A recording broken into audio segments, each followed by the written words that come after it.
In this video, we'll do competitive analysis of Kajaria Ceramics and Cera Sanitary Ware. And इनके business model को समझने की कोशिश करेंगे, साथ ही में समझने की कोशिश करेंगे कौन सी कंपनी किन पैरामीटर के ऊपर अच्छा काम कर रही है या फिर मजबूत है। लास्ट में अनबाइस्ड वे में जब आप इस वीडियो को ख़त्म करेंगे, आप अपना डिसीजन खुद ही बनाएंगे कि इन दोनों में से कौन कंपनी ज़्यादा बेहतर है। लेकिन सबसे पहले ये समझ लेते हैं कि इन दोनों ने कैसे रिटर्न दिए पिछले एक साल में। अगर हम बात करें कजारिया की, कजारिया सिरामिक्स ने एक साल में जो रिटर्न दिए 78% के रिटर्न दिए आफ्टर रिसेंट के करेक्शन के बाद भी। अदरवाइज करेक्शन से पहले ये रिटर्न थोड़ा ज़्यादा थे। अगर हम बात करें सेरा के, सेरा ने एक साल में जो रिटर्न दिए हैं 43% के रिटर्न दिए हैं। और अगर हम बात करें जो रिसेंट का करेक्शन था वो रिजॉल्व होते हुए पहले दिखाई पड़ रहा है कजारिया में। और अगर सेरा की अगर चार्ट की बात करें तो एज ऑफ नाउ वो करेक्शन मोड में ही है। कुछ टाइम के बाद हो सकता है, पर एज ऑफ नाउ जो आपके सामने है वो बिल्कुल है। सिर्फ रिटर्न देख के कभी भी अगर आपके लिए कोई रिसर्च लेके आ रहा है या फिर आप खुद रिसर्च कर रहे हैं, रिटर्न देख के किसी भी कंपनी को अच्छा और बुरा मत कहिएगा जब तक आप उसको अच्छे से समझ नहीं जाते हैं। सो रिटर्न आपने देखनी। Now let's begin with Kajaria. एक एक करके पहले कंपनी के बिजनेस मॉडल को समझने की कोशिश करते हैं, देन विल कंपेयर।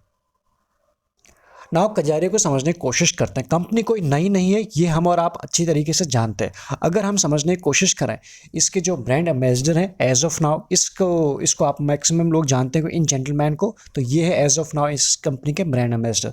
अगर हम कंपनी के प्रोडक्ट की बात करें, कंपनी का जो मेन काम है, कोर काम है, वो है टाइल्स के बिजनेस में। वहाँ पर कई सारे वेराइटी हैं वो और कैटेगरी हैं, उनको हम समझने की कोशिश करते हैं। किस किस सेगमेंट के लिए कंपनी टाइल्स बनाती है आप यहाँ देख सकते हो।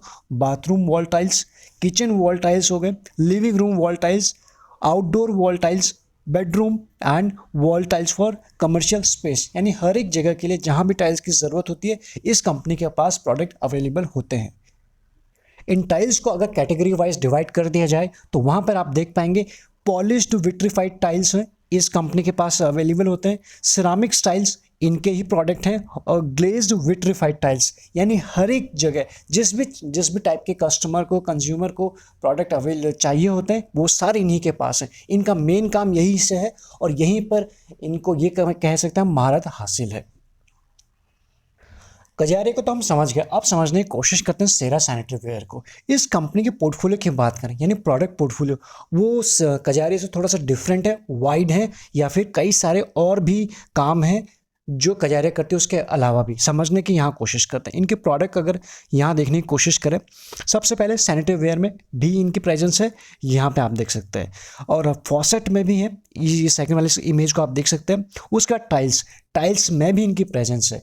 तो जहां हमने देखा सिर्फ कजारिया के पास एक ही प्रोडक्ट पोर्टफोलियो है, वो है उनके टाइल्स। इनके पास 3 तो ये आपके सामने है, इसके अलावा भी कुछ और हैं, जैसे कि फोर्थ की हम बात करें वेलनेस, फोर्थ ये है इनका प्रोडक्ट पोर्टफोलियो। फिफ्थ की बात करें किचन सिंक्स, ये भी ये कंपनी बनाती है, और मिरर, यानी 6 इनके प्रोडक्ट हैं। इन प्रोडक्ट के अंदर कैटेगरी होती है, लेकिन जो मेन है 6 है इनके प्रोडक्ट पोर्टफोलियो के अंदर जो प्रोडक्ट निकल के आते हैं। तो यहाँ से हमें अभी तक क्या समझ में आया, रिटर्न के मामले में कजारिया ऊपर थी, लेकिन प्रोडक्ट पोर्टफोलियो के मामले में, प्रोडक्ट वैरायटी के बारे में सेरा के पास ज़्यादा काम है।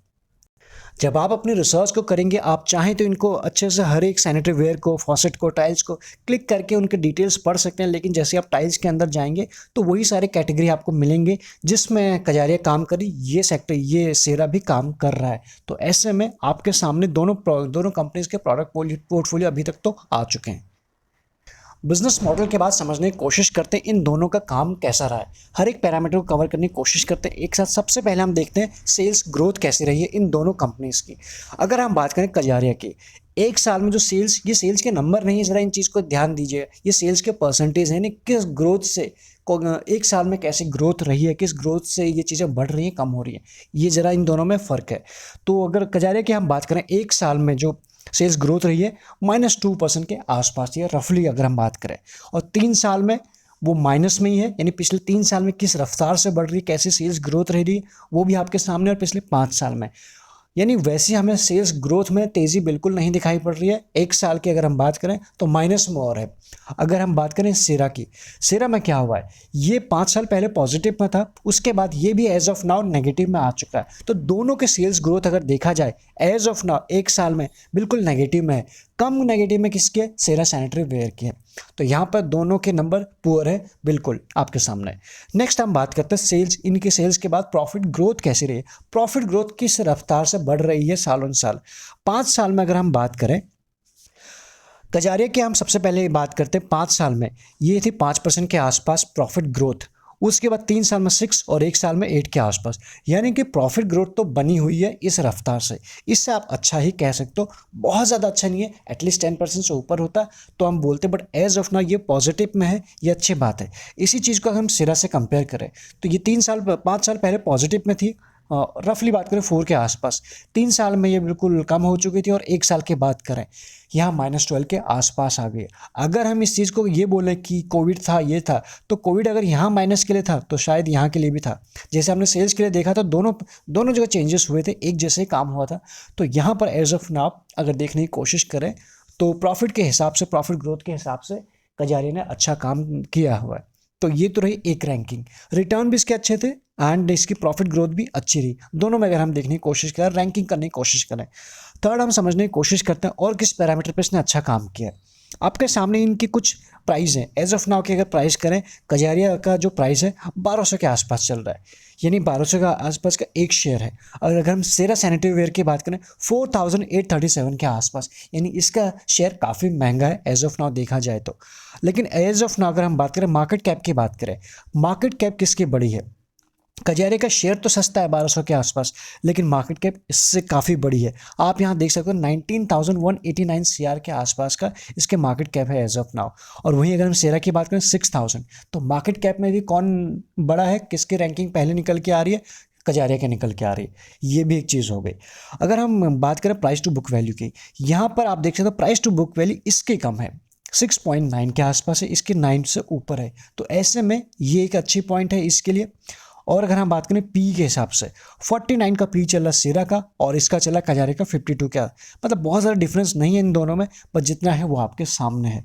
ईपीएस की बात करें, ईपीएस सेरा का काफ़ी अच्छा दिखाई पड़ रहा है, फिर 97 के आसपास, यानी उससे भी ऊपर दिखाई पड़ रहा है, जहां कजारिया बिल्कुल भी आसपास नहीं है, 23 के आसपास। ऑलरेडी 20 से ऊपर अच्छा माना जाता है, उसको उस पैरामीटर पे बिल्कुल बैठ रहा है। लेकिन अगर हम बात करें कंपेयर जो हम कर रहे हैं, तो ये सेरा हमसे काफ़ी अच्छा दिखाई पड़ रहा है। तो एज अभी तक हमें क्या समझ में आया, कजारिया कुछ पैरामीटर पे अच्छा है, 2 ही पैरामीटर पे अगर सेरा अभी हमें ज़्यादा अच्छा लगा, एक है ईपीएस, एक है पी और पीबी के हिसाब से। तो ये पैरामीटर कुछ आपके सामने है, बट किसी भी टाइप का बहुत बड़ा डिफरेंस हमें दिखाई नहीं पड़ा है सिवाय ईपीएस के। नेक्स्ट अगर हम बात करें इनके डेट टू इक्विटी रेशियो की, अगर हम बात करें, कजारिया एक डेट फ्री कंपनी है, यस। सेरा सैनिटरी वेयर की बात करें 0.01 है, ऑलमोस्ट डेट फ्री कंपनी है। कैश किसके पास है ज़्यादा, क्योंकि बुरे टाइम में कैश ही काम आएगा, जैसे कि कोविड का टाइम है और अभी भी ये चीज़ बिल्कुल रिजॉल्व नहीं हुई है। कोविड के बीच बीच में दूसरा वेरिएंट, तीसरा वेरिएंट आते रहता है। तो ऐसे में कंपनी को सर्वाइव रखने के लिए, कंपनी को टिके रहने के लिए कैश की ज़रूरत पड़ेगी। 433 CR के आसपास कैश है कजारिया के पास, जो अच्छी बात है। अगर हम बात करें प्लस डेट फ्री भी है। साथ ही में अगर सेरा की बात करें, इसके पास 9 के आसपास है, इनके पास कैश भी कम है, डेट फ्री नहीं है, लेकिन ऑलमोस्ट आप इसे कह सकते हैं। एक चीज़ ये रही, जो चीज़ आपके सामने नहीं है, प्लेजिंग, इन दोनों की 0 है, तो ये भी आप देख सकते हो, प्लेजिंग दोनों की 0 है। और साथ ही में अगर हम इनकी डिविडेंड यील्ड की बात करें, डिविडेंड यील्ड भी कजारिया की ज़्यादा है। तो कई सारे पैरामीटर पे एज ऑफ नाउ हमें कजारिया ज़्यादा अच्छा काम करते हुए नज़र आ रहा है। नेक्स्ट बात करते हैं इनके ROCE के ऊपर, इनमें कौन सा ज़्यादा अच्छा है। यहाँ देखने की कोशिश करें, 1 साल में कजारिया की अगर हम बात करें 22, 3 साल में 22+ और 5 साल में 27, तो कुल मिला के 22 से 27 के बीच में मेंटेन्ड है। अगर हम सेरा सैनिटरी की बात करें 16+, 21, 24, तो इसमें क्या हुआ है, ये भी पिछले 27 से 22 आ चुका, डिप है, लेकिन बहुत ज़्यादा डिप नहीं है, 20 से ऊपर ही है। ये 24 से 16 के आसपास आ गया, इसमें हमें थोड़ा सा बड़ा डिप दिखाई पड़ रहा है। बट एज ऑफ नाउ दोनों के अगर हम देखने की कोशिश करें, अगर सिर्फ एक को अच्छा बोले ROCE के हिसाब से, अगर ये बोल दिया जाए कौन ज़्यादा अच्छा ROCE के हिसाब से, तो कजारिया यहाँ पर भी अच्छा काम करते हुए नज़र आ रहा है। अगर इसी चीज़ को ROE के फॉर्म में देखने की कोशिश करें, तो आप यहाँ देख पाएंगे 5 साल में 19 था, फिर 3 साल में 16+, और अभी 16+, यानी यहाँ पर भी 19 से 16 के आसपास बड़ा डिप नहीं दिखाई पड़ रहा है। ये है 17 और ये है 12। तो आप यहाँ देख सकते हो 16 से 19 ये ज़्यादा नहीं है, 17, 18, 19 3 पॉइंट का इस तरह से समझने की कोशिश करें और 12 से 17, तो यहाँ पर भी हमें एक बड़ा डिप दिखाई पड़ रहा है। तो इस पैरामीटर के हिसाब से भी आर ओ या आर ओ सी के हिसाब से भी हमें कजारिया थोड़ा सा ज़्यादा अच्छा दिखाई पड़ रहा है, पर इसका मतलब ये नहीं कि सेरा यहाँ से ख़राब है। इसके भी नंबर्स, इसके भी पैरामीटर अच्छे हैं, लेकिन यहाँ पे हम अनबाइज्ड वे में अगर कुछ बताने की कोशिश करें तो जितने मैक्सिमम अभी तक जितने पॉइंट कवर किए हैं वहाँ पे कजारिया का नाम ही ऊपर निकल के आ रहा है। ऑल्दो प्रोडक्ट पोर्टफोलियो किसके पास ज़्यादा है वो आपने देखा, या फिर किसके पास ज़्यादा प्रोडक्ट हैं वो है सेरा। नेक्स्ट बात करते हैं शेयर होल्डिंग पैटर्न के ऊपर बात करते हैं। अगर हम बात करें सबसे पहले प्रमोटर के पास, प्रमोटर की बात करें कजारिया में, तो आप यहाँ देखने की कोशिश कीजिए 47 है उनके पास है, ठीक है। इसमें सेरा की बात करें 54, यानी यहाँ प्रमोटर के पास ज़्यादा है, बट इसके पास भी आप देख सकते हो ठीक ठाक से हैं। 50 प्लस होते तो ज़्यादा अच्छा रहते, लेकिन 50 के थोड़ा सा नीचे है। एफ की बात करें 24 प्लस, यानी रफली बात करें 25 के आसपास कजारिया के आसपास है, तो आप यहाँ देख पाएंगे। इसमें क्या है 17 के आसपास, इसमें भी एफ की इन्वेस्टमेंट है। ऐसा नहीं है कि सेरा यहाँ से ख़राब है, एक बेहतरीन क्वालिटी का स्टॉक है, लेकिन हम कंपेयर करें इसलिए नंबर्स हमें ऊपर नीचे दिखाई पड़ सकते हैं। वहीं अगर डी की बात करें 15 है, आप यहाँ देख सकते हो, और इसमें 11 के आसपास, इसमें भी उनकी इन्वेस्टमेंट बनी हुई है।